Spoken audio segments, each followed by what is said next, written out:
आकाशवाणी गोरखपुर से प्रादेशिक समाचार।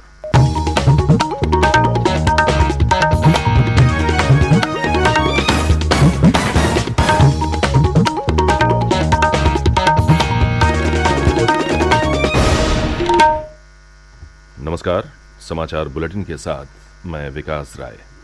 पहले मुख्य समाचार। निर्वाचन आयोग ने प्रदेश में आगामी विधानसभा चुनाव की तैयारियों की समीक्षा की। कोविड दिशा निर्देशों के सख्ती से पालन के साथ स्वतंत्र और निष्पक्ष चुनाव कराने का दिया आश्वासन। केंद्रीय गृह मंत्री अमित शाह आज प्रदेश में 3 रैलियों को करेंगे संबोधित। अयोध्या में श्री राम जन्मभूमि और हनुमानगढ़ी जाकर करेंगे दर्शन पूजन। मुख्यमंत्री योगी आदित्यनाथ ने कल गोरखपुर में 1305 करोड़ रुपए लागत की 114 विकास परियोजनाओं का किया लोकार्पण और शिलान्यास। महाराजगंज में भी 437 करोड़ रुपए की 77 विकास परियोजनाओं का किया शुभारंभ। और केंद्रीय सूचना एवं प्रसारण मंत्री अनुराग सिंह ठाकुर ने लखनऊ में कहा, भाजपा की जन विश्वास रैलियों में उमड़ रही भीड़ से साफ है कि दोबारा योगी सरकार को चाहती है जनता।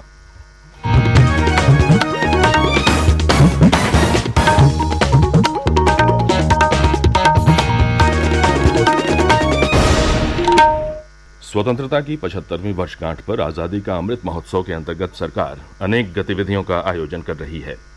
इसी क्रम में प्रादेशिक समाचार एकांश आकाशवाणी गोरखपुर ने विशेष प्रश्नोत्तरी कार्यक्रम शुरू किया है। इसके तहत हर सप्ताह बृहस्पतिवार को प्रादेशिक समाचार बुलेटिन में श्रोताओं से देश के स्वाधीनता संग्राम और उसके गौरवशाली इतिहास पर एक प्रश्न पूछा जाता है।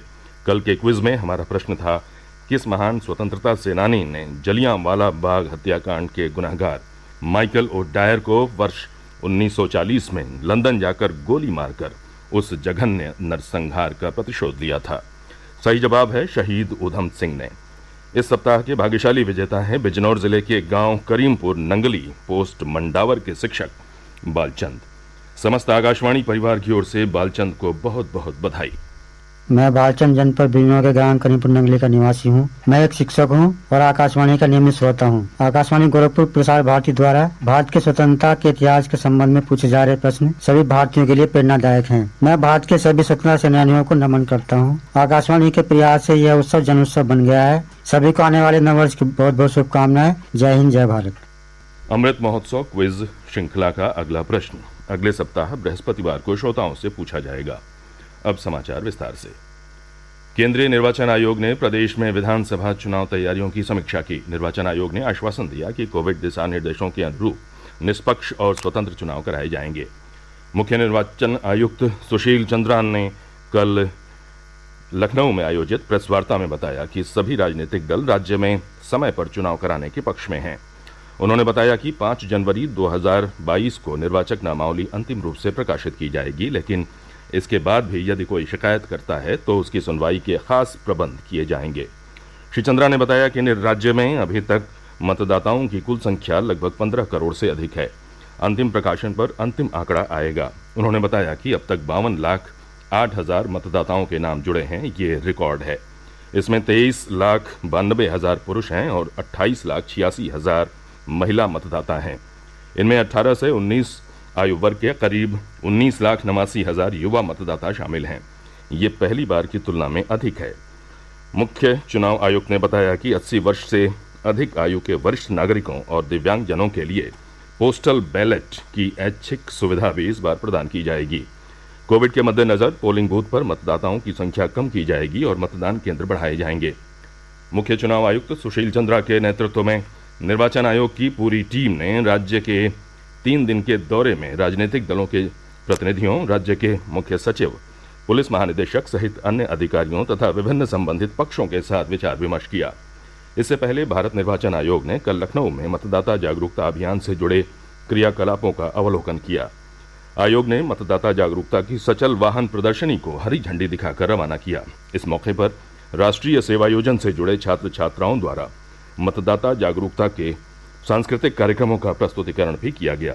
मुख्य निर्वाचन आयुक्त सुशील चंद्रा ने मतदाता जागरूकता पर दृश्य श्रव्य सीडी का लोकार्पण किया और आयोग के अधिकारियों ने मतदाता जागरूकता से जुड़ी प्रदर्शनी को देखा। केंद्रीय गृह मंत्री अमित शाह आज प्रदेश में 3 रैलियों को संबोधित करेंगे। वे अयोध्या में श्री राम जन्मभूमि और हनुमानगढ़ी में पूजा अर्चना करेंगे। अमित शाह करीब 10:30 बजे हनुमानगढ़ी और सुबह 11 बजे श्री राम जन्मभूमि पहुंचेंगे। दर्शन पूजन के बाद वह राजकीय इंटर कॉलेज अयोध्या में जनसभा को संबोधित करेंगे। इसके बाद वह संत कबीर नगर में एक अन्य सभा को संबोधित करेंगे। भाजपा के वरिष्ठ नेता दोपहर बाद बरेली जिले के कुतुब खाना क्षेत्र से रोड शो करेंगे और बाद में शाम को पटेल चौक क्षेत्र में एक सभा को संबोधित करेंगे। कल भी अमित शाह ने मुरादाबाद, अलीगढ़ और उन्नाव जिलों में 3 रैलियों को संबोधित किया। प्रादेशिक समाचार आप आकाशवाणी गोरखपुर से सुन रहे हैं। ये समाचार बुलेटिन हमारे YouTube channel AIR news Gorakhpur और ट्विटर हैंडल AIR न्यूज_GKP पर भी उपलब्ध है। मुख्यमंत्री योगी आदित्यनाथ ने कल गोरखपुर में 1305 करोड़ रुपए लागत की 114 विकास परियोजनाओं का लोकार्पण और शिलान्यास किया।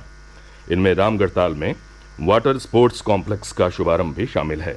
अपने संबोधन में मुख्यमंत्री ने कहा कि सरकार बिना भेदभाव सभी वर्गों के विकास के लिए कार्य कर रही है। उन्होंने कहा कि आज प्रदेश के बारे में लोगों की धारणा बदली है। मुख्यमंत्री ने कहा कि प्रदेश आज नए एक्सप्रेस वे, हवाई अड्डों, मेडिकल कॉलेज, एम्स, चीनी मिलों जैसी बड़ी परियोजनाओं के निर्माण के लिए जाना जा रहा है। श्री योगी ने कहा कि उनकी सरकार ने अपराध और भ्रष्टाचार के खिलाफ जीरो टॉलरेंस की नीति अपनाई और राज्य में कानून व्यवस्था की स्थिति में सुधार किया। मुख्यमंत्री ने कहा कि इसके कारण राज्य में निवेश बढ़ा है। श्री योगी ने कहा कि प्रदेश में पिछले 4.5 वर्ष में 4.5 लाख युवाओं को सरकारी नौकरी दी गई और 1,61,00,000 युवाओं को रोजगार से जोड़ा गया। उन्होंने कहा कि 60 लाख परिवारों को स्वरोजगार से भी जोड़ा गया है। मुख्यमंत्री ने कहा कि सरकार छात्र छात्राओं को निःशुल्क टैबलेट और स्मार्टफोन उपलब्ध करा रही है। उन्होंने विश्वास व्यक्त किया कि इससे युवाओं को ऑनलाइन शिक्षा के साथ साथ प्रतियोगी परीक्षाओं की तैयारी करने और रोजगार के अवसर तलाशने में भी मदद मिलेगी।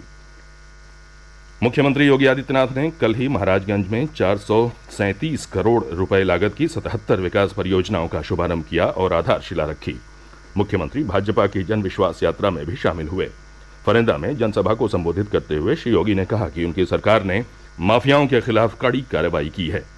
उन्होंने कहा कि माफियाओं की अवैध संपत्तियों को जब्त किया गया है या उन्हें बुलडोजर से ध्वस्त कर दिया गया है। मुख्यमंत्री ने विपक्षी दलों पर माफियाओं और अपराधियों को शरण देने का आरोप लगाया। केंद्रीय सूचना एवं प्रसारण मंत्री तथा आगामी उत्तर प्रदेश चुनाव के लिए भाजपा के सह प्रभारी अनुराग सिंह ठाकुर कल लखनऊ पहुंचे। वहां उन्होंने कहा कि जिस तरह से भाजपा की जन विश्वास रैलियों में लोगों की भीड़ उमड़ रही है, इससे साफ पता चलता है कि जनता प्रदेश में दोबारा योगी सरकार चाहती है। श्री ठाकुर ने कहा कि जनता ने प्रदेश में पिछले 5 वर्षों में सरकार की ईमानदार सोच और दमदार काम को देखा है।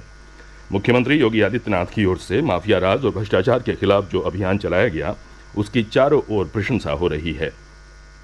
प्रधानमंत्री नरेंद्र मोदी कल दिन के 12:30 बजे वीडियो कॉन्फ्रेंस के माध्यम से प्रधानमंत्री किसान सम्मान निधि योजना के अंतर्गत वित्तीय लाभ की 10वीं किश्त जारी करेंगे।